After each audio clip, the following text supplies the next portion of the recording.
Alhamdulillah. Allahumma rabbana zalamna anfusana wa illam taghfir lana wa tarhamna lanakunanna minal khasirin. Rabbana la tuzigh qulubana ba'da idh hadaitana wa hab lana min ladunka rahmah innaka antal wahhab. Rabbana atina fid dunya hasanah wa fil akhirati hasanah wa qina adzaban nar. Rabbana taqabbal minna innaka antas samiul alim wa tub alaina innaka antat tawwabur rahim bi rahmatika ya arhamar rahimin. Amma ba'du. Ikhwan, akhwat, para jemaah yang dimuliakan, alhamdulillah summa alhamdulillah wa uhibbukum fillahi. Kita selalu memuji Allah Ta'ala dalam apa kondisi dan situasi sekalipun. Dia layak dipuji. Ini memuji dia, maka dia tetap terpuji. Allah Ta'ala mempunyai lapisan makhluk yang tak sama lapisan dia. Allah Ta'ala ada satu makhluk yang bernama malaikat, dibuat daripada nur, dan dia hidup dalam keadaan sentiasa memuji Allah. Dia dicipta oleh Allah Ta'ala dalam keadaan tak pernah sesaat pun, kalau sesaat tu mungkin lambat sikit, tak pernah satu lahzah pun, lebih cepat lagi, mereka hidup dalam dosa atau maksiat. Ada satu lapisan langit, di atas langit ada satu lapisan, yang lapisan itu dipenuhi oleh para malaikat yang sujud pada dia, sampai tak ada ruang sejengkai pun, melainkan semuanya beribadat. Allah Ta'ala ada malaikat yang lebih besar daripada itu, pikul arasy dia. Kesemua makhluk ini dibuat daripada nur, cahaya. Kesemuanya hidup dalam keadaan memuji Allah Ta'ala, bertasbih pada Allah Ta'ala. Dan Allah sebut dalam ayat dia, mereka memuji Allah Ta'ala daripada hari mereka dicipta sampai nanti berlaku kiamat, dalam keadaan mereka tidak pernah bosan. Allah Ta'ala ada malaikat yang kerja mereka setiap hari masuk ke dalam Baitul Ma'mur. 70,000 masuk, keluar 70,000 masuk. Masuk 70,000. Kesemuanya beribadat pada Allah. Itu satu jenis makhluk yang Allah Ta'ala buat. Ada satu lagi makhluk yang Allah Ta'ala buat, ada di darat, ada di laut. Makhluk ini yang dalam surah Al-Isra ayat 44, Allah Ta'ala katakan mereka bertasbih kepada Allah Ta'ala dalam keadaan kamu manusia tidak mengetahui, kamu tak faham. Walakilla, akan tetapi Allah Ta'ala kata, la yafqahuna tasbihahum, kamu tak faham tasbih mereka, tapi mereka tasbih. Itu satu jenis makhluk, bertasbih pada Allah, tapi manusia tak faham apa yang mereka tasbihkan. Dalam laut ada, di darat pun ada, dan mungkin di udara pun ada. Tapi tak semua daripada makhluk Allah jenis itu bertasbih, hanya yang tertentu saja. Maka Allah ada lapisan makhluk yang berikutnya, yang melibatkan kita ni. Tadi, yang kedua tadi mungkin melibatkan tumbuh-tumbuhan sebahagian, batu-batu sebahagian, binatang-binatang sebahagian. Tapi tak semua. Ada bahagian-bahagian dia. Yang ketiga, melibatkan makhluk Allah Ta'ala yang bernama manusia. Dicipta manusia daripada tanah. Kita asal daripada Adam daripada tanah. Yang ni ada yang bertasbih, ada yang tak bertasbih. Ada yang memuji Allah, ada yang tak memuji Allah. Kalau kita nak kira peratus, mungkin peratus yang tak puji itu lebih banyak daripada yang puji. Tapi andai kata makhluk Allah yang bernama manusia tak puji Allah, Allah ada makhluk yang kedua yang ada di darat, ada di laut, mungkin sebahagian ada di udara yang memuji Allah.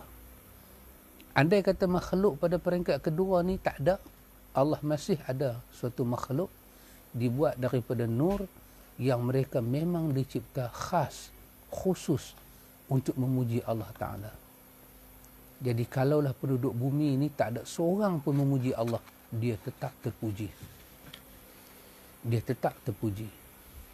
Kalau satu penduduk bumi pun tak ada yang sembah dia, maka Allah katakan syahidallahu annahu la ilaha illahu, bahawa Allah sendiri telah menyaksikan diri dia itu Esa.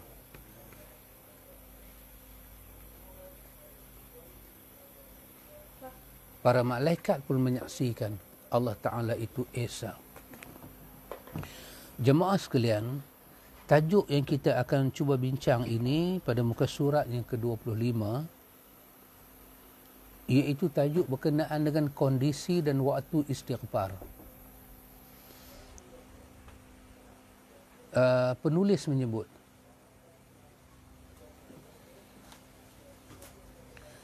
penulis kata, istighfar disyariatkan dilakukan setiap saat.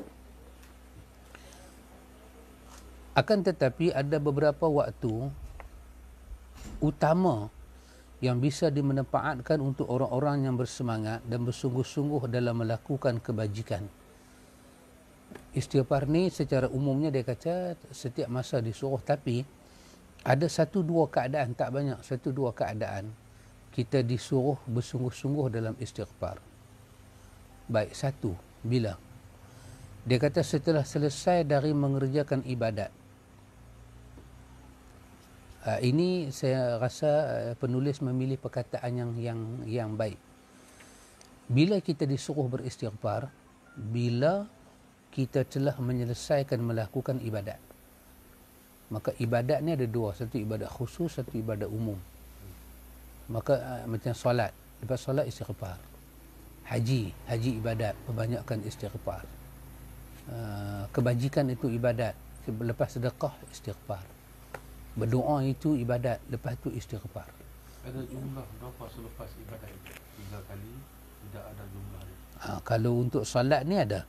Untuk solat ni kita kata 3 kali lah, solat rawatib 3. Tapi untuk ibadat-ibadat lain tak.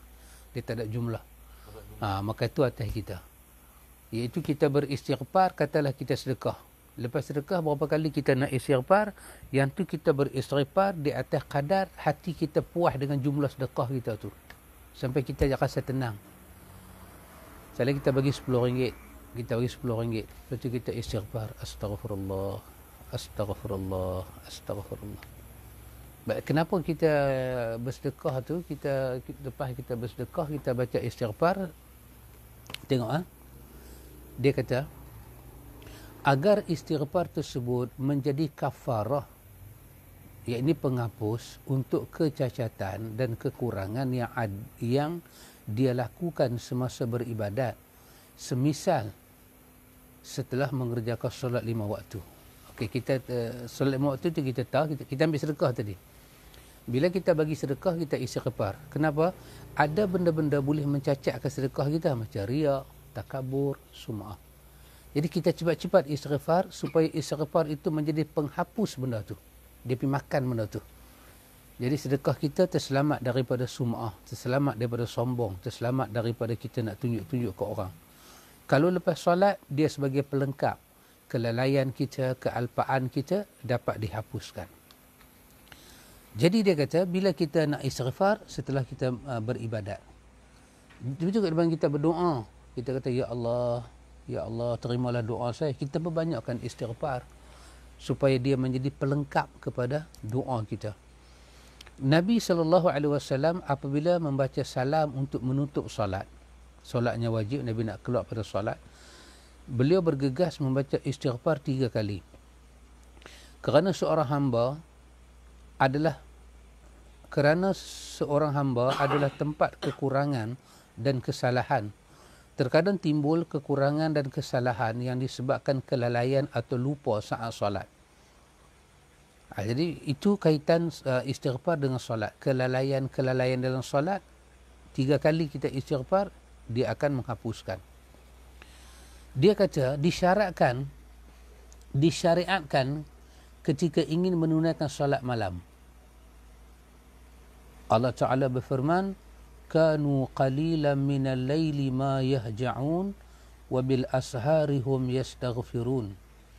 Di dunia mereka sedikit sekali tidur di waktu malam dan selalu memohon ampun di waktu pagi sebelum fajar. Ini juga time yang kita disuruh beristighfar, iaitu pada waktu malam kita bangkit sembahyang tahajud. Di antara pengisian sembahyang tahajud itu ialah dengan istighfar. Ayat ni pun tak ada jumlah. Sebanyak mana silakan. Tapi ulama kita selalu mencadangkan untuk satu-satu situasi itu jangan lebih 100. Kalau kita kata banyak, 100 cukup, betul berhenti. Lepas tu pindah pada yang lain. Lepas tu saat ni kita dah pindah zikir yang lain, kita ambil balik istighfar bagi 100. Cukup istighfar 100, pindah zikir yang lain pula. Jangan sampai sekali istighfar 300. Dia akan bawa kita kepada hilang tumpuan, lalai dan jemu. Maka supaya setiap zikir yang kita masuk itu dia tak kena penyakit tu. Jadi satu zikir ambil 100. Ambil 100, pindah. Tukar zikir lain. Kalau kita nak mai balik pada zikir tu, baca zikir lain dulu bagi 100. Lafaz zikir tu perlukan astaghfirullahalazim berbunyi di bibir ataupun hanya di hati, mulut kita terkunci. Ya.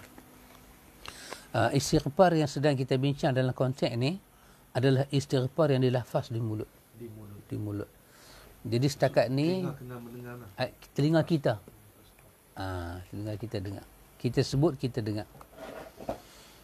Setakat ni kita tak jumpa lagi lah riwayat zikir-zikir Nabi itu dibaca dengan hati. Tapi Nawawi bahas juga dalam Al-Azkar, zikir-zikir yang dibaca dengan hati, dilatih hati ni supaya nak berzikir, supaya bila mulut sebut dia seiring, dia boleh pergi seiring. Itu satu latihan.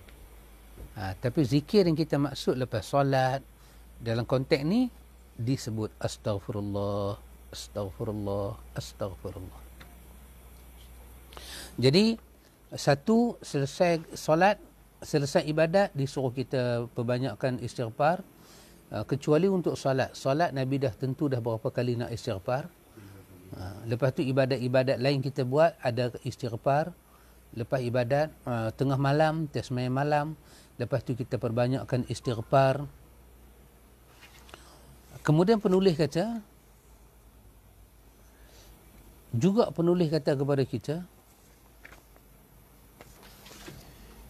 dia kata ada juga firman Allah Ta'ala yang berbunyi, as-sabirina was-sadiqina wal-qanitina wal-munfiqina wal-mustaghfirina bil-ashari. Ali Imran 17. Iaitu Allah Ta'ala cerita tentang orang-orang yang sabar, orang yang benar, orang yang tetap keempat. As-sabirina disebut orang yang sabar. Orang sabar ni siapa dia? Para ulama kita kata adalah orang yang sabar mentaati perintah Allah dan meninggalkan larangan Allah. Itu orang sabar. As-sadiqina, orang yang benar ni, as-sadiqina, orang yang benar, iaitu dia membenarkan iman dia, apa yang Tuhan beri pada dia daripada amal soleh. Kadang-kadang amal dia buat tu berat, tapi dia masih membenarkan. Ini orang yang sadiqin. Al-qanitin, yang ketiga ni, al-qanitin, terjemahan Melayu dia kata orang yang tetap taat. Siapa dia ni? Ini orang yang kita katakan orang yang kunut dengan taat dan khudu'. Itu orang yang taat pada Allah dan tunduk pada Allah di atas ketaatan tu. Dia tak pernah berubah hati. Dia qanitin, dia berdiri di hadapan Allah untuk taat dan untuk tunduk. Yang ketiga, yang keempat, al-munfiqina, iaitu orang yang menafkahkan hartanya di jalan Allah. Dia untuk mendekatkan diri dia pada Allah, sama ada sedekah-sedekah wajib atau sedekah-sedekah sunat. Tengok Tuhan kata, orang sabar, orang benar, orang yang taat Allah, orang yang bersedekah. Bermakna 4 golongan ni Tuhan sebut. Lepas tu dia sambung dengan perkataan wal mustaghfirina bil ashar, iaitu orang yang beristighfar pada waktu ashar, waktu sahur, dekat-dekat nak subuh. Dia bangkit, dia sembahyang, dia istighfar. Seolah-olah sifat sabar, sifat benar, sifat taat, sifat bersedekah ni tak sempurna tanpa istighfar. Jadi orang yang sabar ni dia nak pertahan sabar dia, istighfar pelengkap. Orang yang benar sabar pelengkap. Orang yang benar istighfar yang lengkap. Orang yang taat istighfar lengkap. Orang yang bersedekah istighfar juga pelengkap.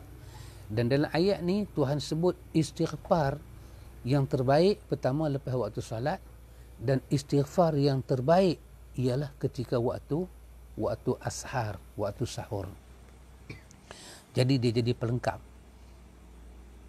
Jadi itu sehingga kan Imam Malik kata apa dia? Imam Malik kata kami ni diperintah untuk mengerjakan salat malam supaya kami boleh beristighfar pada waktu sahur itu sebanyak sekurang-kurangnya 70 kali. Itu Imam Malik. Dan ini menunjukkan tentang dalla ala fadilah istighfar fi waqti ashar. Dalil kata fadilat besar beristighfar pada waktu sahur.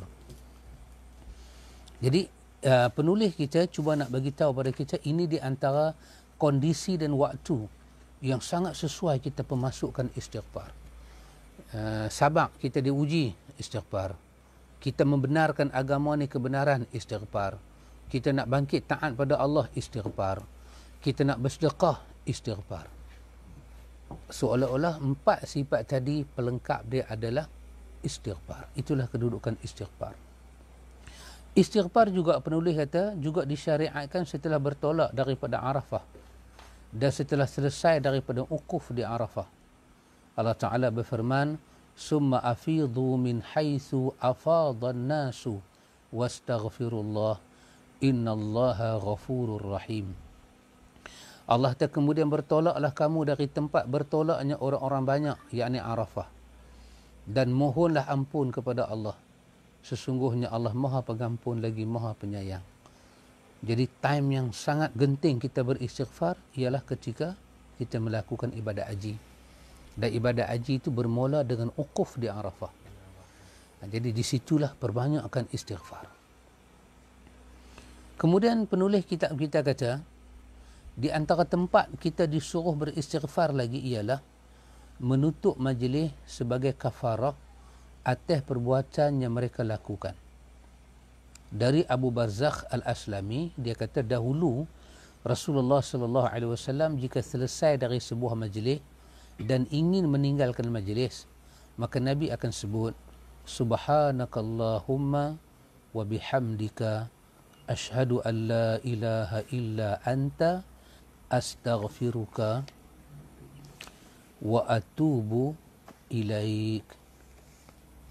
Faqala rajul ya Rasulullah innaka lataqulu qawlan ma kunta taquluhu fima madha. Qala kafaratun lima yakunu fi majlisi. Kata Abu Barzah tadi, Nabi bila dah habis majlis kuliah ke majlis apa, Nabi akan baca tasbih ni, subhanakallahumma wa bihamdika asyhadu an la ilaha illa anta astaghfiruka wa atubu ilaik. Bila Nabi baca ni, kata sahabat ni, ada seorang berkata kepada Rasulullah, sesungguhnya engkau selalu menyebut beberapa hal yang belum pernah kamu sampaikan sebelumnya. Beliau menjawab, ini sebuah kafarah atas segala perbuatan yang terjadi saat di majlis tadi. Jadi Nabi kata ini adalah kita panggil dengan kafaratul majlis. Bila kita duduk dalam satu majlis, kita bercakap, sembang, kita melawak. Bila kita nak tinggal tempat tu, maka bacalah kafaratul majlis. Dia menjadi kafarah. Apa tadi? Istighfar adalah kafarah, penghapus dosa. Jadi bila kita baca ni, subhanakallahumma wa bihamdika asyhadu an la ilaha illa anta astaghfiruka wa atubu ilaik, dosa kita yang tak sengaja kita cakap kesemuanya menjadi lebok. Maka itu time sama ada mesyuarat ke, tambah lagi mesyuarat.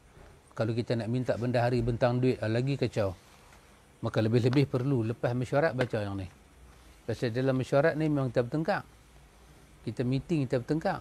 Jadi habis-habis tu, mula kita tutuplah majlis itu dengan subhanakallahumma wa bihamdika. Maka itu sahabat tak pernah dengar. Nabi kata itu adalah kafarah penembus dosa. Dan sebenarnya kalau kita lihat kepada beberapa hadis yang lain,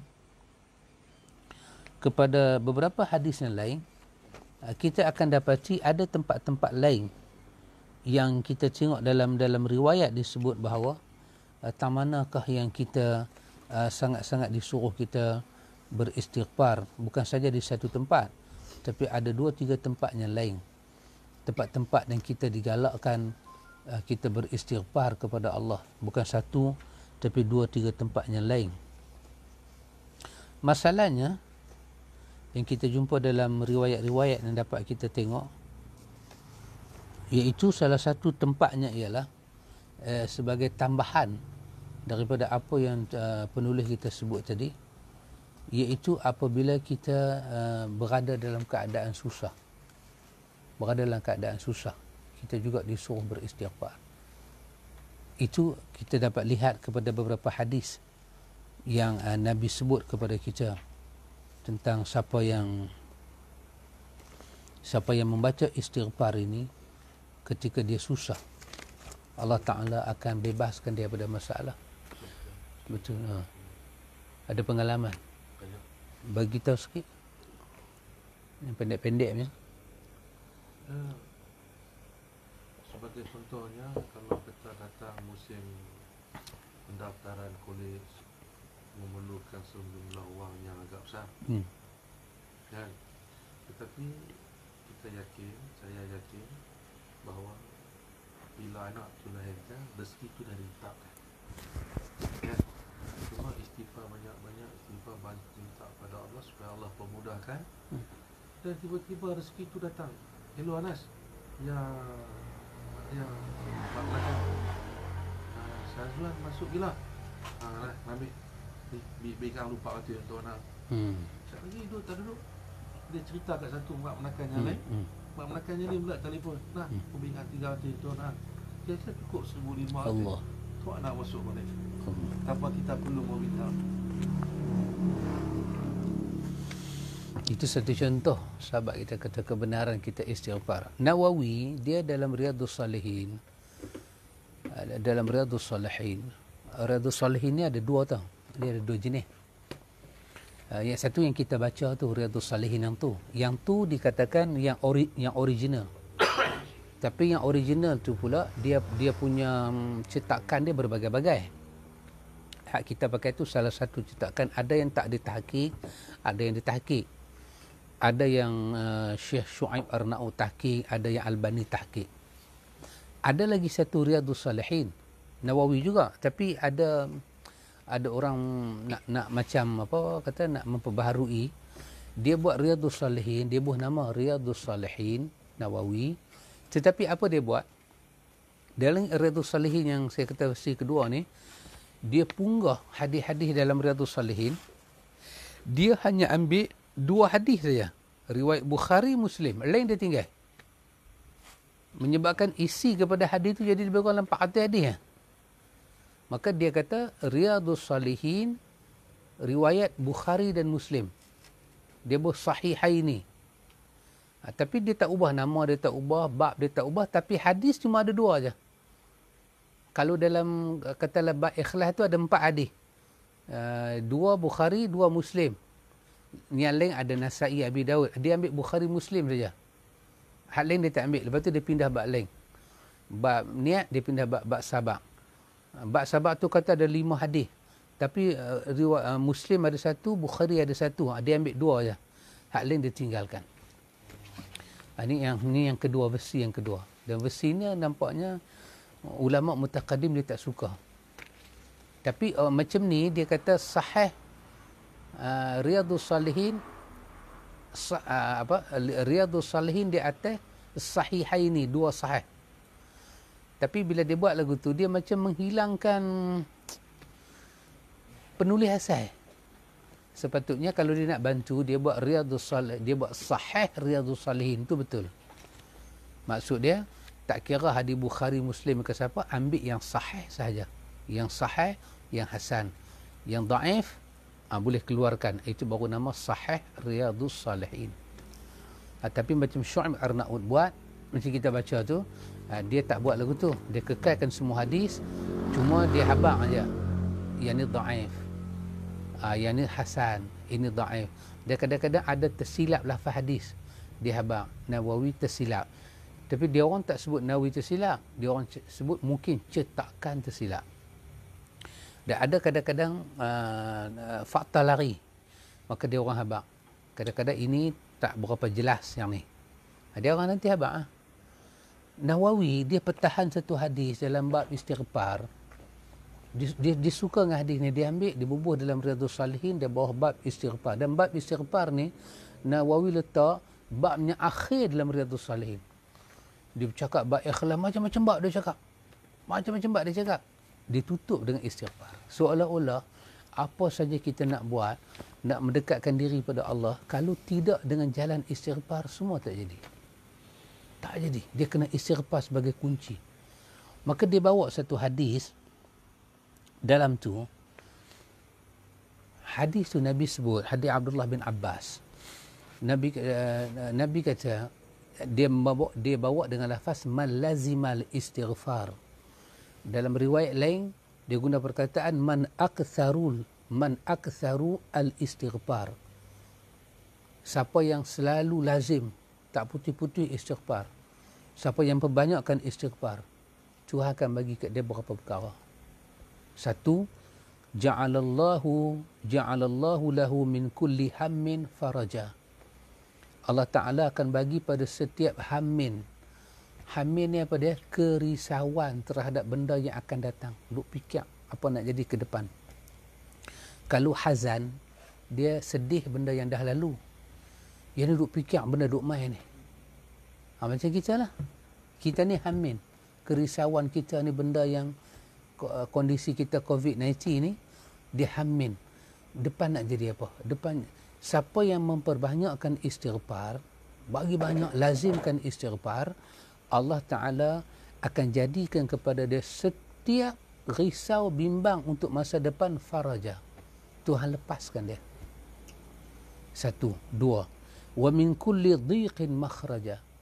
Dari setiap yang sempit, Allah Ta'ala makhraja, keluarkan dia, buka jalan kat dia. Ketiga, wa razaqahu min haitsu la yahtasib. Tuhan rezekikan dia daripada sumber dia tak sangka. Ada satu syekh ulama lah, kita kata Syekh Abu Tayyib Al-Azim Abadi. Dia kata ketika dia bagi pandangan tentang hadis ni, dia kata istighfar ni, dia kata bila kita nak perbanyakkan istighfar, dia kata satu, ketika dia kata kita terlibat dengan maksiat, mesti istighfar. Habis-habis terlibat dengan maksiat, astagfirullah. Walaupun ke depan nak buat lagi, buat lain. Tapi terlibat dengan maksiat, istighfar. Satu. Dua, maknanya terlibat dengan dosa. Yang dua, dia kata apa dia? Dalam kondisi yang berterusan. Tak lega, penyakit kita tak lega. Atau dia kata, dalam satu keadaan lain, keadaan apa? Keadaan apa? Kita ni, kita pun tak tahu pasal apa. Tapi jiwa kita tak tenang. Dia jadi macam tak seronok. Nak panggil apa? Bukan duit tak cukup. Oh, ni garu pala. Yang ni dah, kita cukup. Kita jadi macam Pasal, rasa kadang-kadang kita rasa apa tak kena dengan aku ni. gelisah tak? Gelisah. Kita jadi tak tentu arah. Gelisah lagu tu. Dia kata, keadaan yang dia sebut tadi, musibah, ujian, penyakit, gelisah ni semua, dia kata, istighfar diperlukan seperti mana nafas naik turun, dia kata. Kata Syekh Tayyib Al-Azim Abadi.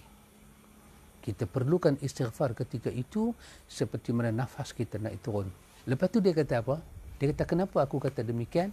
Kerana dia kata hadis ni. Nabi kata, malazimal istighfar tu. Siapa yang suka lazim istighfar, Allah selesaikan masalah dia. Lepas tu dia kata, kerana ada hadis Aisyah. Dalam hadis Aisyah, Nabi guna perkataan, cuba kita tengok muka surat 9. Hadis tu dalam buku kita ada pada muka surat 9.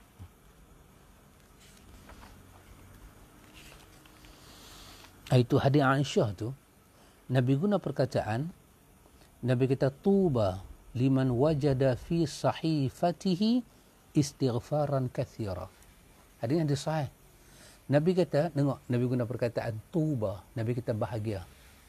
Tadi musibah, tadi gelisah, tadi risau, tadi kalang kabut hidup sempit. Nabi kata tuba. Nabi kata berbahagialah. Nabi kata liman, bagi siapa-siapa yang dia ini wajada, dia mendapati fi sahifatihi, dalam cacatan yang malaikat duk tulis buku dia ni, istighfar yang banyak, dia bahagia. Sama ada dunia ataupun akhirat. Jadi istighfar tu dia merupakan apa? Dia merupakan suatu ubat untuk merawat penyakit-penyakit yang sedang kita alami ni. Dia macam suatu ubat yang sangat mujarab. Jadi lebih-lebih kita kata kita beristighfar ni dalam kondisi kita yang sekarang ni. Dalam kondisi kita yang nampaknya macam tak aman, kondisi kita ni nampak macam kita memerlukan bantuan, kondisi kita ni nampaknya kita tak cantik. Cuba tengok pada muka surat ke-15. Muka surat 15 ni kita dah baca dah. Tapi saya nak pandukan ayat tu. Cuba tengok ayat tu. Ayat daripada surah Hud tu. Ayat ketiga daripada surah Hud. Cuba tengok ayat ketiga daripada surah Hud. Ayat ketiga daripada surah Hud ni, saya cuba nak ambil pandangan 3 imam. Ibnu Katsir, Qurtubi dan Muhammad Amin bin Muhammad Al-Mukhtar Syanqiti. Dia, ayat ni ketika mereka ulah, Allah Ta'ala kata, wa anistaghfiru rabbakum summa tubu ilaihi yumatti'akum mata'an hasana. Allah kata, hendaklah kamu istighfar, minta ampun pada Tuhanmu dan bertaubat padanya. Jika kamu mengerjakan demikian, nescaya dia akan memberi kenikmatan yang baik terus menerus kepadamu. Tengok, saya ambil perkataan Ibnu Katsir dulu.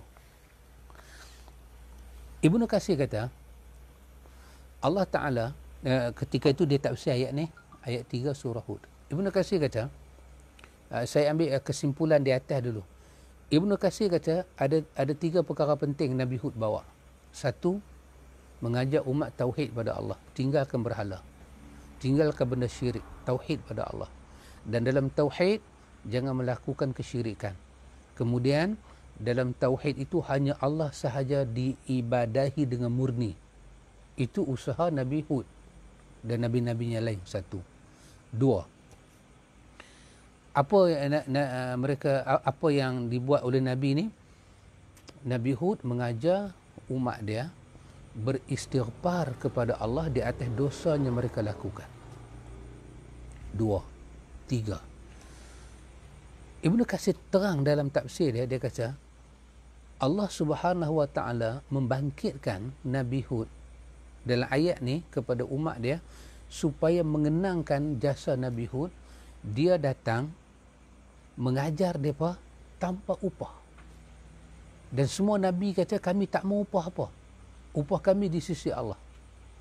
Tengok, mengajar manusia kepada ajaran tauhid, tinggalkan syirik. Lepas tu mengajak manusia bertaubat pada Allah, beristighfar atas dosa. Dan ketiga, orang yang mengajar manusia kepada Allah ni jangan mengharapkan apa-apa kepentingan dalam dunia. Gantung hati pada Allah, Allah akan uruskan hidup kita. Baik. 3 sifat ni sifat besar. Ibnu Katsir kata. Dia kata apa? Dia kata, wa man ittasafa bihadhihi sifah. Siapa boleh pertahan sifat ni? Di atas sifat ni. Sifat apa? Tauhid pada Allah, beristighfar di atas dosa, dan jangan mengharapkan, jangan tumpuan kita ni ada pada harap kita dalam habuan dunia. Siapa boleh pertahan sifat-sifat ni, terutamanya istighfar, yassarallahu alaihi rizqah. Tuhan akan mudahkan rezeki dia. Ibnu Katsir kata, wasahala alaihi amrahu. Allah Ta'ala akan mudahkan dia punya urusan. Wa hafadha alaihi sya'nahu wa quwwatahu. Tuhan akan memelihara ke atas dia urusan dia dan kekuatan dia. Kenapa? Kerana dalam sifat ni ada kekuatan dia, istighfar. Allah suka orang yang tauhid pada dia, istighfar. Pasal tu saya teringat Syekh Maulud kata apa? Kita ni bila bangkit pagi-pagi, syukurlah pada Allah. Habis kita sembahyang, kita syukur. Pasal apa? Kita masih lagi menjadi umat yang kita boleh pertahan. Iyyaka na'budu wa iyyaka nasta'in. Alhamdulillah, alhamdulillah, alhamdulillah. Kita sembah Allah. Kita kata, iyyaka, hanya pada Engkau ya Allah aku sembah, hanya pada Engkau aku minta tolong. Kita tak salah minta tolong pada Allah. Banyak dah ujian-ujian hidup ni mengheret orang lain pergi minta tolong selain pada Allah. Tapi kita ni, iyyaka na'budu wa iyyaka nasta'in. Syukurlah walaupun makan tak ada, itu sikit, ini kurang, itu kurang, tapi masih ada iyyaka na'budu wa iyyaka nasta'in. Itulah siratal mustaqim. Syukur pada Allah, kata Syekh Maulud. Tengok, kemudian disebut oleh ulama kita yang lain, disebut oleh, saya ambil oleh Imam Qurtubi. Disebut oleh Imam Qurtubi. Imam Qurtubi sebut, kata Imam Qurtubi, sama juga masa dia lalu ayat ni juga, ayat 3 surah Hud ni. Qurtubi kata apa? Tengok Qurtubi kata. Dia kata, hadhihi samaratul istighfar wa taubah. Dalam ayat tadi, Tuhan kata kepada kita, Tuhan nak bagi kenikmatan pada kita dengan kita taubat dan istighfar. Qurtubi kata, inilah buah daripada istighfar dan taubat. Inilah buah daripada istighfar dan taubat. Apa dia? Dia kata, yakni yumatti'ukum bil manafi' min si'ati rizqi wa raghadal 'aish. Dia kata, Allah Ta'ala beri kepada kamu nikmat dengan istighfar dan taubat. Allah bagi nikmat. Nikmat mana? Nikmat dalam bentuk bin manafi'. Semuanya kamu dapat, itu bermanfaat. Min si'ati rizqi, daripada keluasan rezeki. Wa raghadal 'aish, dan Tuhan beri kepada kita kemurahan dalam hidup. Kenapa kamu dapat ni? Dan kenapa kaum dulu dapat? Kerana gabungan istighfar dan taubat. Dan dengan istighfar ni, kata Imam Qurtubi, Allah Subhanahu wa Ta'ala tidak akan mengazabkan kamu seperti mana kama fa'ala biman ahlaka qablakum, macam mana dia telah azab umat-umat sebelum daripada kamu, kerana mereka meninggalkan istighfar. Maknanya dalam istighfar yang kita disuruh, penulis sebut kita pada time-time tadi, lepas ibadat, masa buat haji tengah malam, masa sakit, ditambah oleh kita sebut tadi oleh Syekh Tayyib Azim Abadi tadi, masa sakit, time itu, time balak, time musibah, semua itu istighfar akan main peranan mengubah keadaan itu sehingga kita mendapat kebaikan di sisi Allah. Seorang tokoh lagi yang bernama Muhammad Al-Amin Muhammad Al-Amin bin Muhammad Al-Mukhtar Syanqiti. Dia terkenal dengan nama Imam Syanqiti. Syanqiti ni dia ada satu buku tafsir, nama dia Adwa'ul Bayan. Syanqiti kata, Imam Syanqiti ni tuan guru kita, Profesor Datuk Dr. Radhi mengaji dengan Syanqiti di Masjid Madinah. Dia mengajar dalam Masjid Madinah. Dia menghasilkan Adwa'ul Bayan. Adwa'ul Bayan kita tafsir yang sangat bermanfaat, iaitu Quran menafsirkan Quran. Sangat tinggi tafsir dia. Dia kata apa?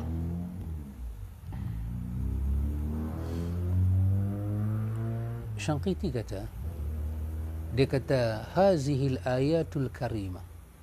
Dia kata ayat Allah yang mulia ni surah ayat 3 surah Hud tadi. Dia kata tadullu ala anna al-istighfar wa taubah ila Allah min adh-dhunub sababi li an yajtami'u min fi'li zalika mata'an hasanan ila ajali musamma. Dia kata apa? Ayatnya mulia, Allah Ta'ala yang mulia ni menjadi dalil pada kita bahawa sesungguhnya istighfar dan taubat menjadi penyebab kepada Allah memberi kepada kita nikmat yang sangat baik. Dia menjadi penyebab. Allah bagi pada kita nikmat yang sangat baik pada masa yang Tuhan tentukan. Dengan kita mengikuti istighfar dan taubat, Allah Ta'ala akan memberi balasan kepada kita di atas syarat yang telah Tuhan tentukan. Apa dia kata? Kalau kita tengok tadi ayat ke berapa tadi? Muka surat 15 tadi, kita akan tengok dalam ayat tadi Tuhan menyebut perkataan yumatti'ukum mata'an hasanan, iaitu Allah Ta'ala akan memberi nikmat yang baik pada kamu berterusan. Tengok Syanqiti kata apa? Syanqiti kata wazahir annal murad bil mata' al hasan. Dia kata zahir ayat ni yang dimaksudkan dengan kenikmatan yang baik yang Tuhan akan bagi pada kita kerana gabungan istighfar dan taubat, dia kata sa'atu rizqi, ialah keluasan rezeki, waraghadal 'aish, kelapangan dalam hidup, wal 'afiyah fi dunia, dan Tuhan bagi kesihatan, keselamatan dalam dunia. Dia kata sampai bila kita dapat benda ni?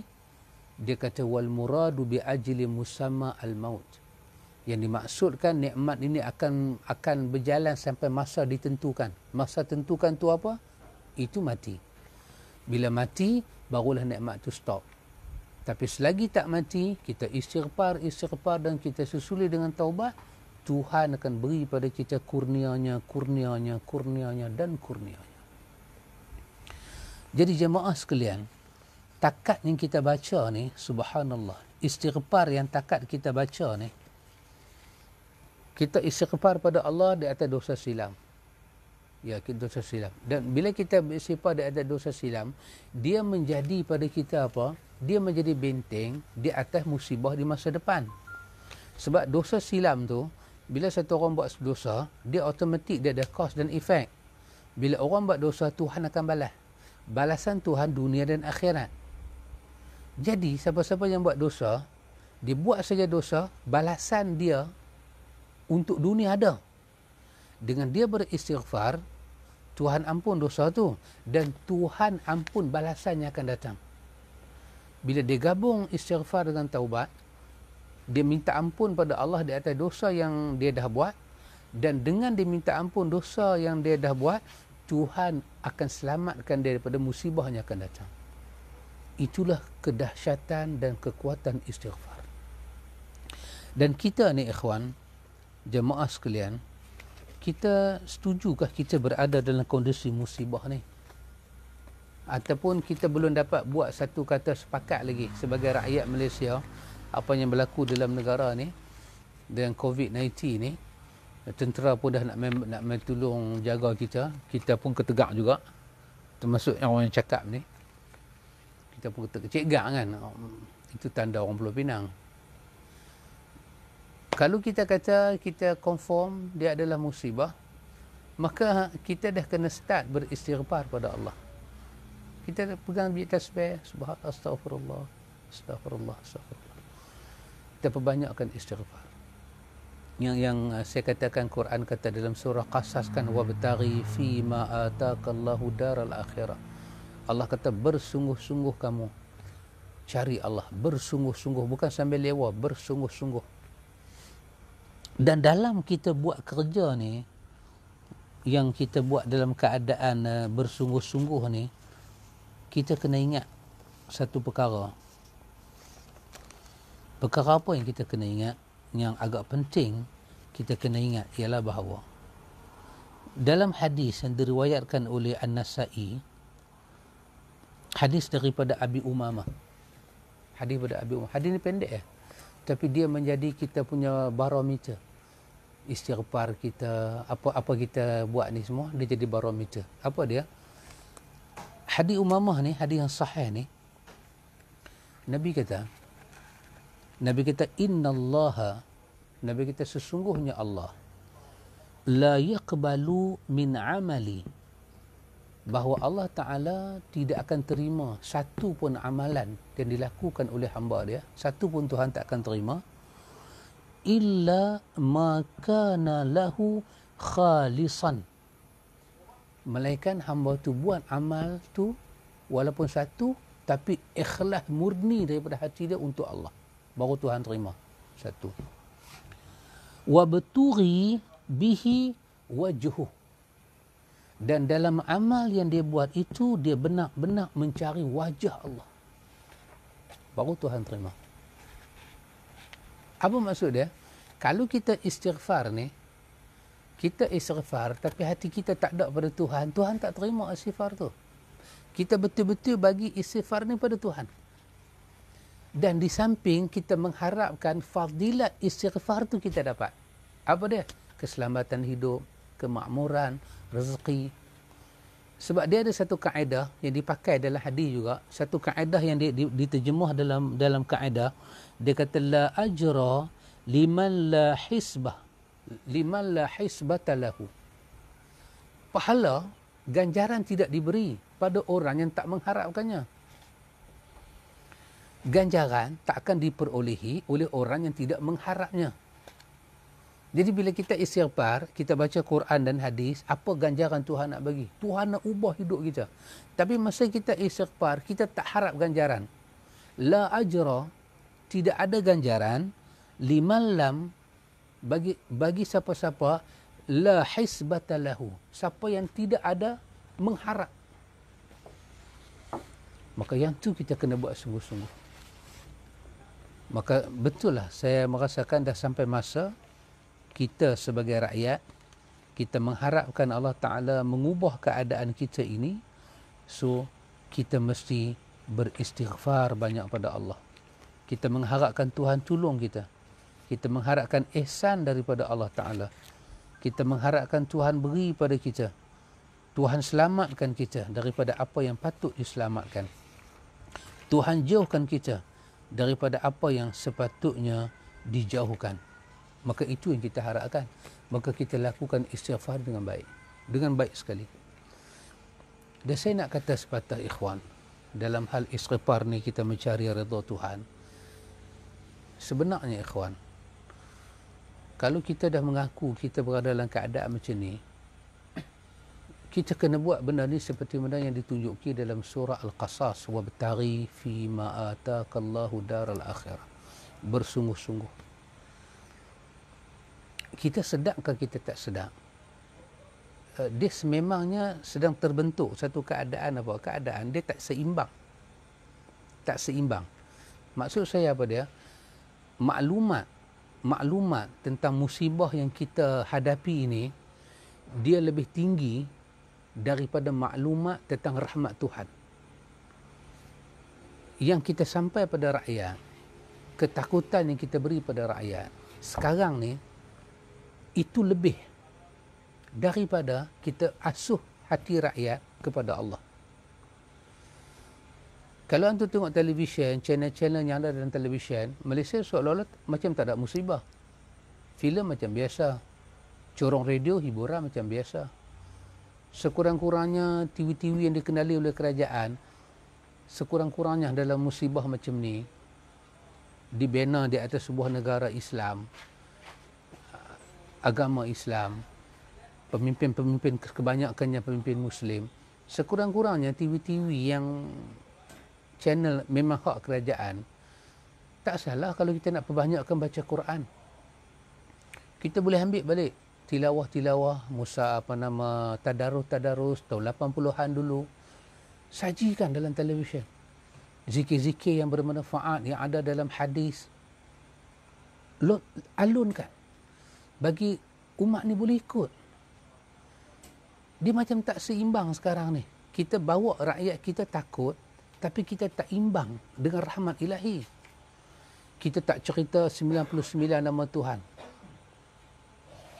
Ar-Rahman, Ar-Rahim, Al-Qahar, Al-Jabbar. Kena ada orang dalam radio, dalam televisyen, hari-hari ingatkan, terutamanya ingatkan kaum muslimin, bahawa Allah Ta'ala tempat iyyaka na'budu wa iyyaka nasta'in. Dia memang tak seimbang. Keadaan memang tak seimbang. Kesedaran kita, kesedaran kesihatan kita tinggi sekarang. Pengawasan kita buat dari segi kita bendung penyakit. Betul, memenuhi syariat. Betul. Tapi sekarang ni jiwa umat tidak diisi. Dipupuk. Diberi. Setiap maklumat yang rakyat dapat ni sangat menakutkan. Hari demi hari menakutkan. Tapi dalam masa yang sama tak diimbang dengan penyucian jiwa. Mengajar umat itu, kalau kita ikuti Sayyidina Umar Al-Khattab, masa hari dia keluar nak pergi sembahyang minta hujan, sepanjang dia keluar sembahyang minta hujan sampai dia balik, penuh dengan istighfar. Dah habis, dah selesai semua, orang tanya kepada Sayyidina Umar, Sayyidina Umar, kami tak minta pun hang minta hujan turun, tapi kami hanya dengar istighfar je penuh. Apa Sayyidina Umar jawab? Sayyidina Umar kata, hampa tak perasan ke satu benda? Dia sebelum turun hujan, dia akan ada seekor binatang nanti keluar, tanda kata hujan nak mai. Perasan tak? Di kita pun tempat kita ada, betul tak pakcik? Bila panggil apa? Kekatu ke panggil? Ya. Yang sayap mudah patah tu kan? Dia keluar banyak-banyak, orang tua akan kata, nak hujan ni. Sayyidina Umar kata, aku jadikan istighfar seperti binatang tu. Kenapa? Bila binatang ni keluar, confirm hujan nak turun. Jadi aku buat apa? Aku perbanyakkan istighfar seperti mana binatang ni, yang itu akan menjadi sebab hujan turun. Subhanallah, Sayyidina Umar tu khalifah. Dia imbang pencegahan kesihatan dengan rawatan kejiwaan. Betul. Tapi kita, keadaan kita tak seimbang. Tak seimbang langsung.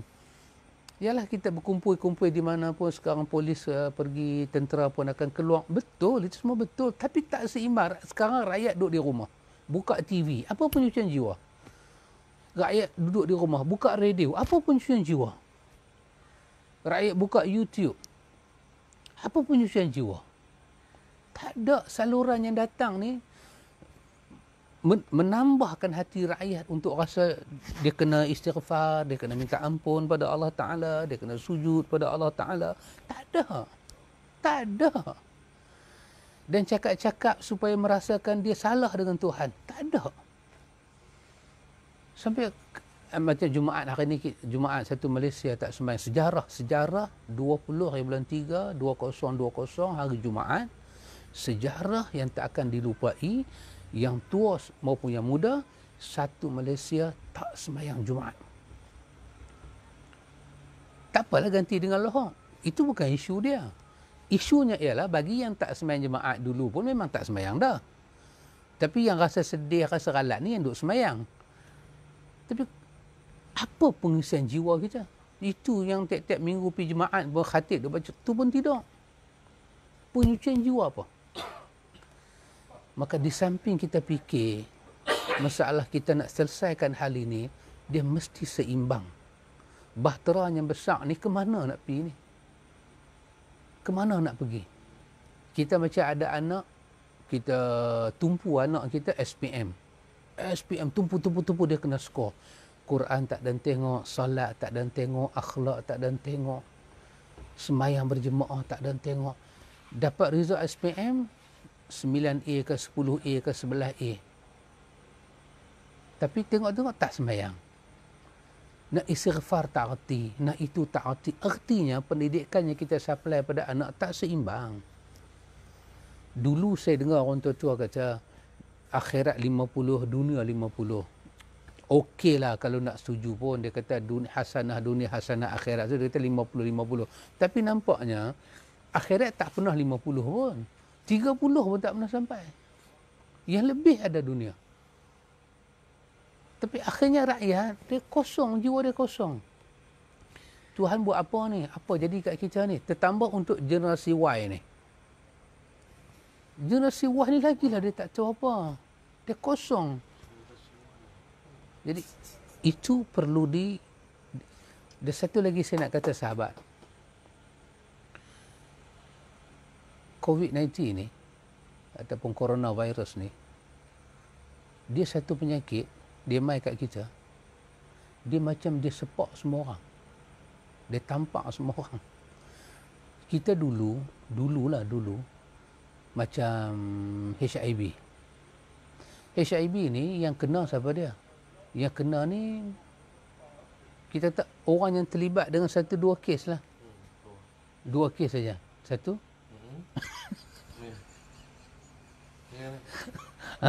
Orang dadah. Kongsi jarum semua.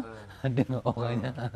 Orangnya buat maksiat lah kita katakan. Pasal sahabat tunjuk aksi lain, saya tak boleh tunjuk lah. Kita tahu. Okey, tahu. Bila Tuhan buat turun bala tu, siapa yang kena? Dia pun kena. Alhamdulillah, kena. Kita alhamdulillah saya tak buat benda tu. Baik. Tapi dari semua yang tu, kita mesti boleh bersentuh dengan mereka tak berjangkit. Bismillah. Kecuali luka. Bila luka darah tu dia tak boleh lah. Tapi selagi kalau kata sihat lagu ni, tak luka, pegang semua, it's okay. Tak ada apa kan? Tapi coronavirus ni tak boleh. Tak boleh. Juga. Kata pasal dulu, bila HIV mai dia kena orang yang buat. Tapi coronavirus ni, COVID-19 ni, yang semakin mengganas ni, dia mai, semua kena. Antu tengok, sekarang ni bila dia mai, dulu AIDS punya pasal tak ada masjid tutup, tak ada kuliah berhenti, tak ada solat Jumaat yang tak boleh. Semua jalan macam biasa. SAR, apa sesama burung, H1 apa 1 tu. H1N1 mai. Masjid macam biasa, aktiviti macam biasa. First time dalam negara kita mai satu ni, antu tengok apa yang saya nak kata. Antu tengok kita belah manusia jadi dua, satu kita kata ahli taat, satu ahli maksiat. Coronavirus ni mai, dua-dua kumpulan ni stop. Yang ibadat tak boleh ibadat, yang sembahyang masjid tak boleh. Yang ahli maksiat pun tak boleh cari makan.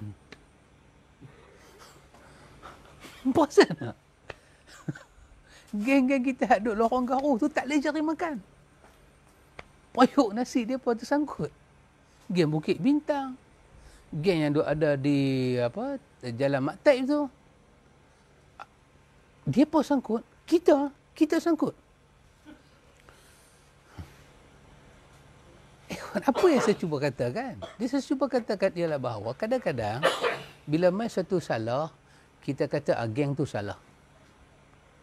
Kita rasa macam suci. Sekarang ni Tuhan tegur daripada atas sampai ke bawah, semua kena betul. Ada ustaz kadang-kadang mengajak di masjid, dia berbangga dengan pengikutnya ramai. Sekarang nak bangga apa? Apa yang kau nak bangga sekarang? Kau dah tak ada pengikut.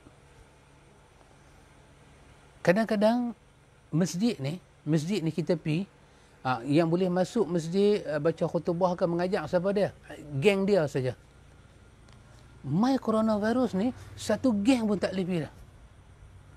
Dulu masjid menjadi hak parti, dulu masjid menjadi puak tu, sekarang ni habis tak ada dah. Tuhan tegur orang saleh, Tuhan tegur orang fasik.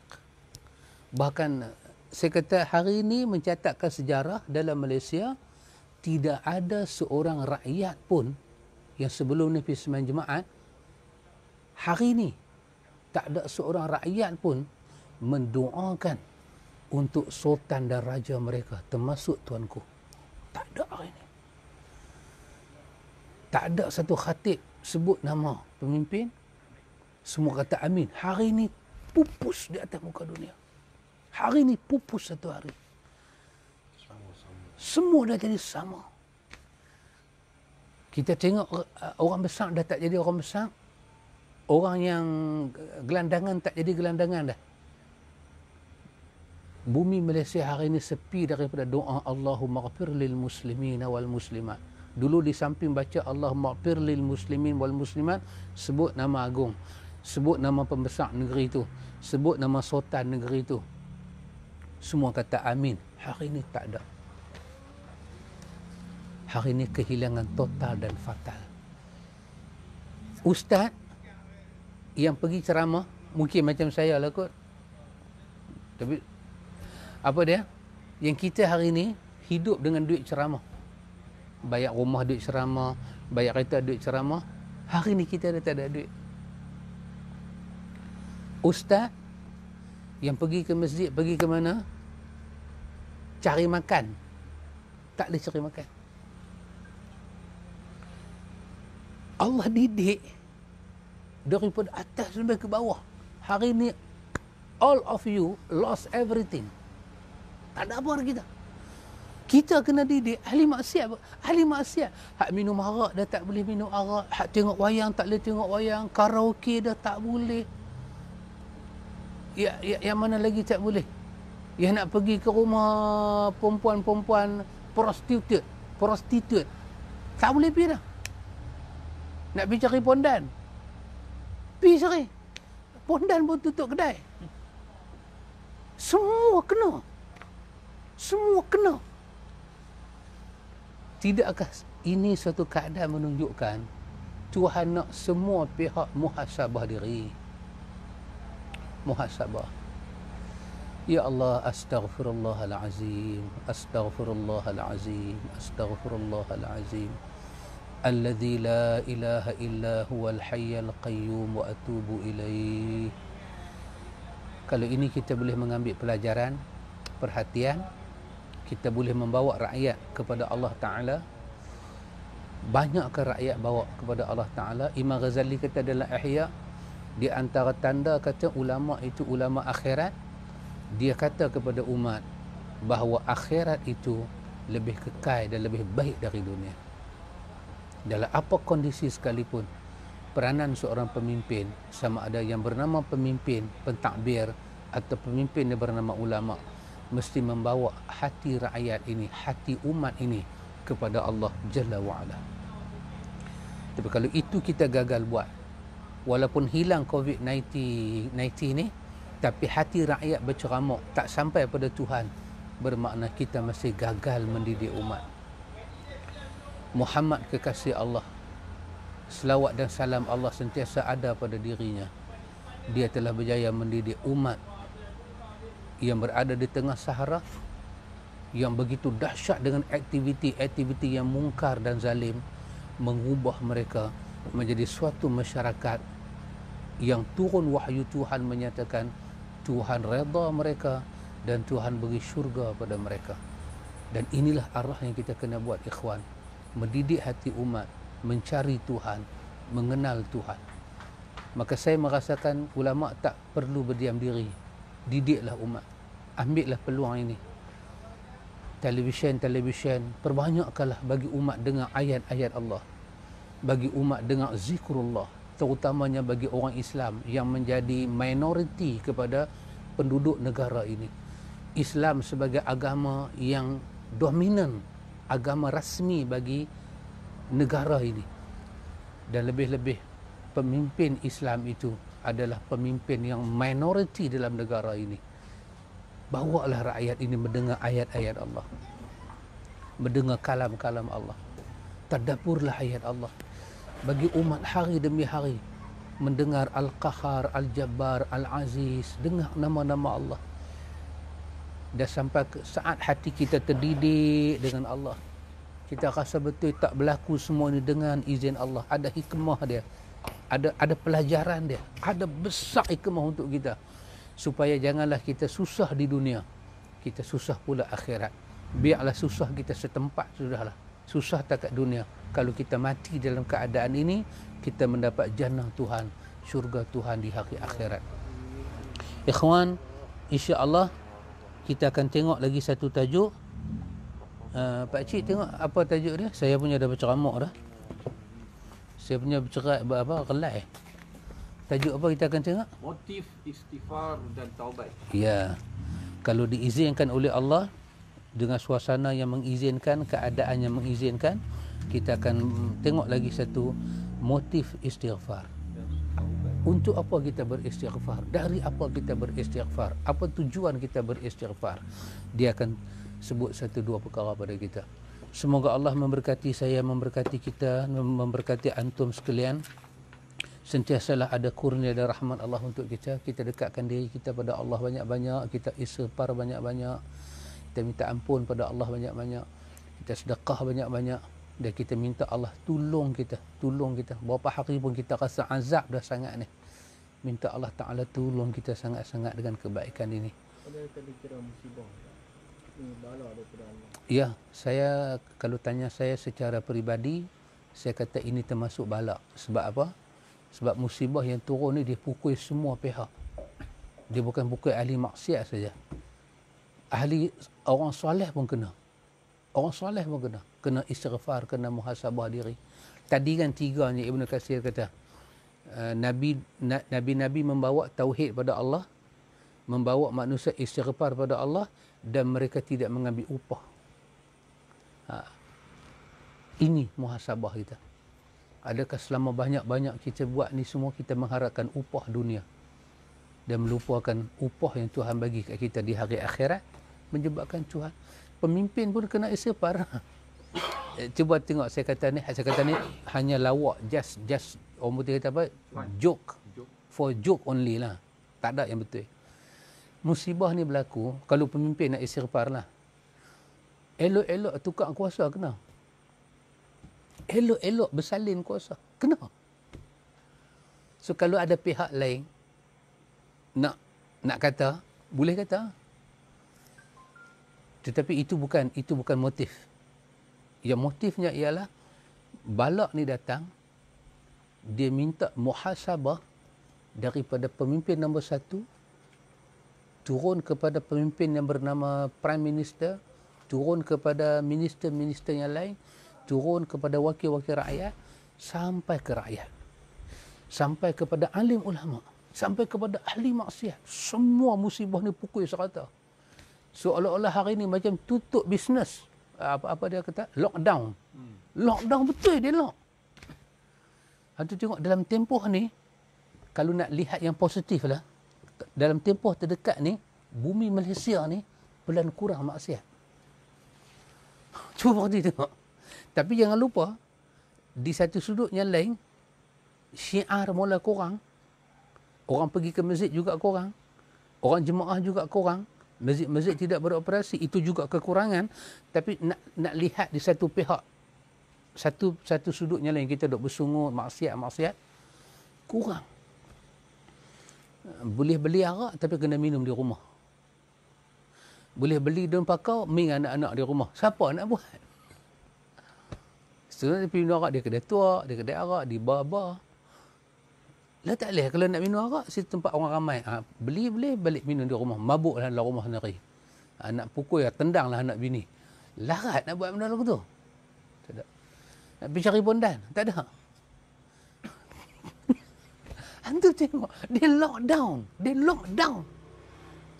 Ustaz nak ceramah tak boleh. Dulu kita ni ada 2 ustaz. Satu ustaz ada tauliah, satu tak ada tauliah. Saya tak ada tauliah. Kalau masjid yang boleh mengajar yang ada tauliah, lah yang ada tauliah pun tak boleh mengajar.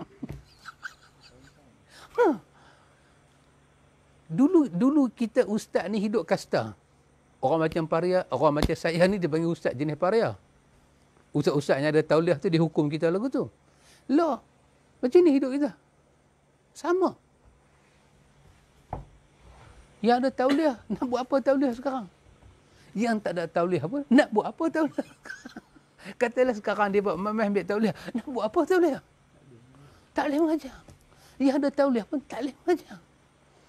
Maka kerana tu saya kata tadi bahawa betul lah.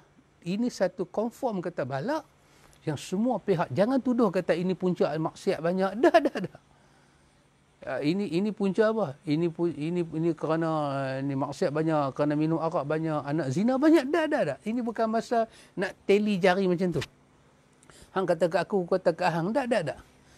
Ini adalah time muhasabah. Muhasabah, istighfar, minta ampun pada Allah, minta Allah pulihkan keadaan kita. Dan sememangnya inna rabbaka labil mirsad.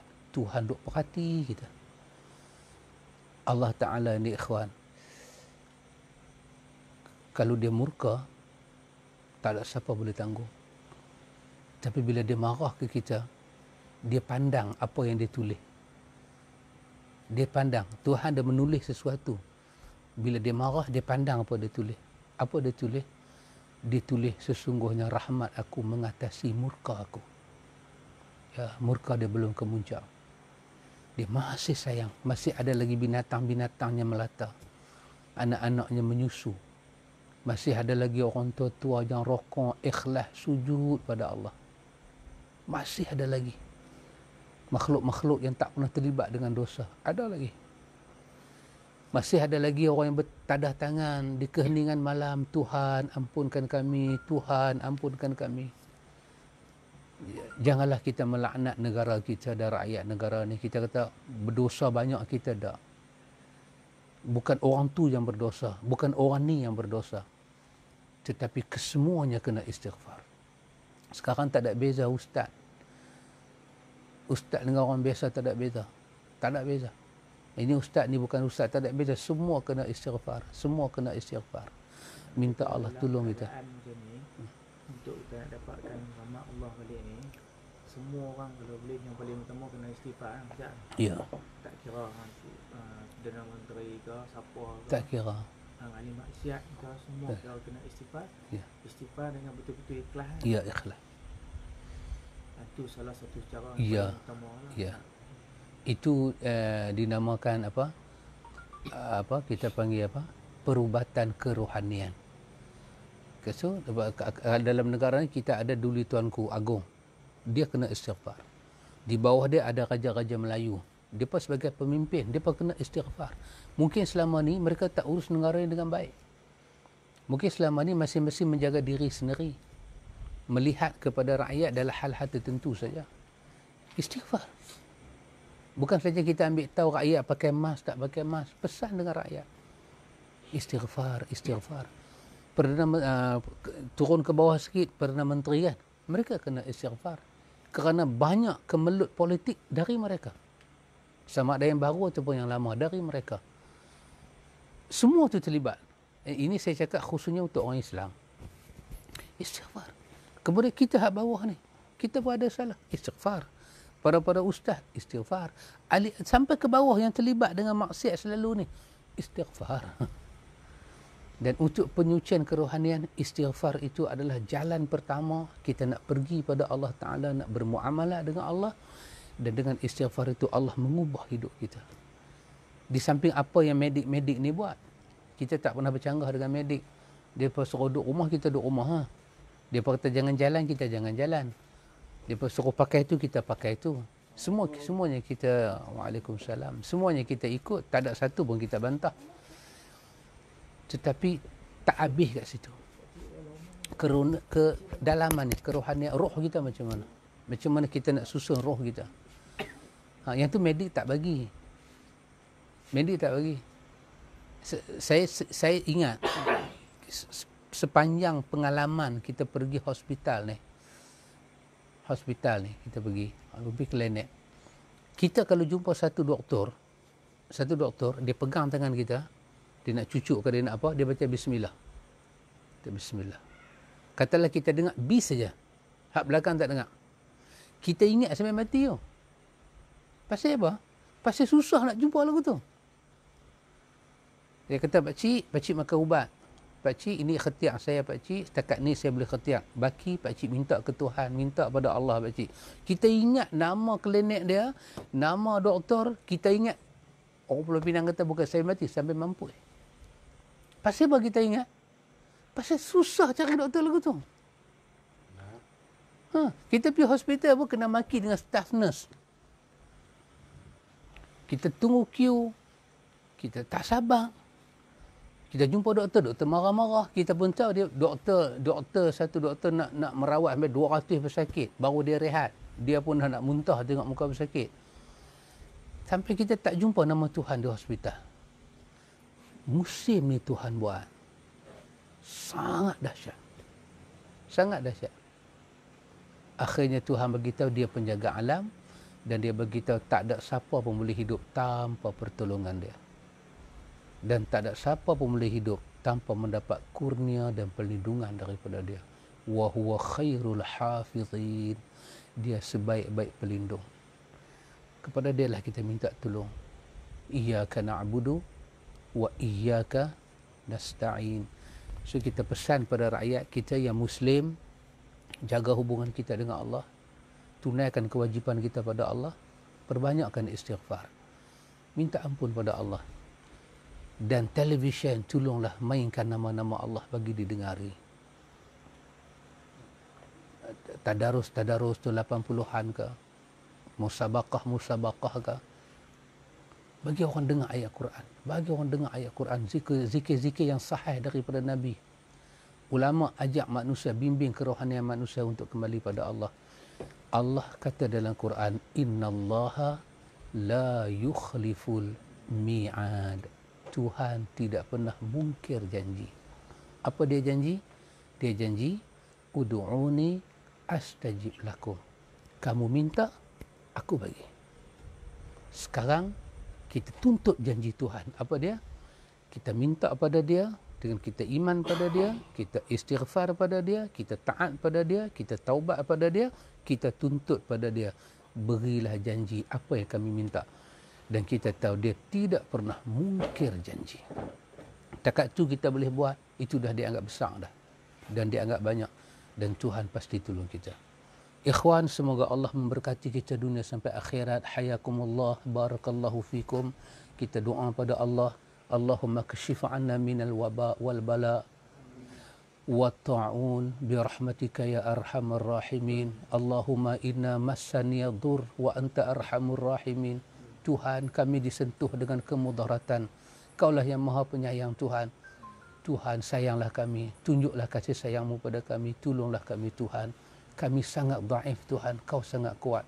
Kaulah Tuhan kepada hamba-hambamu yang daif. Kaulah Tuhan kami dan Tuhan pada orang-orang yang daif. Wala hawla wala quwata illa bika. Ya Aziz, Ya Qahar, Ya Jabbar, Ya Muntaqim. Birahmatika ya arhamar rahimin. Anzil alaina rahmatan min rahmatika wa barakatan min barakatika wa maghfiratan min ma'rifatika bi rahmatika ya arhamar rahimin. Ya Allah, hidayahkan kami seperti mana Engkau hidayahkan orang-orang yang telah Kau bagi hidayah. Berilah kepada kami keselamatan, keafiatan seperti mana orang-orang yang telah Kau beri pada mereka keafiatan. Tuhan, berilah kepada kami hasanah di dunia dan hasanah di hari akhirat. Waqina azaban nar birahmatika ya arhamar rahimin. Ya Aziz, Ya Ghaffar, Ya Qahar, Ya Jabbar, Ya Azim, birahmatika ya arhamar rahimin. Wa akhiru da'wana anil hamdulillahi rabbil alamin. Subhanakallahumma wa bihamdika asyhadu an la ilaha illa anta astaghfiruka wa atubu ilaik.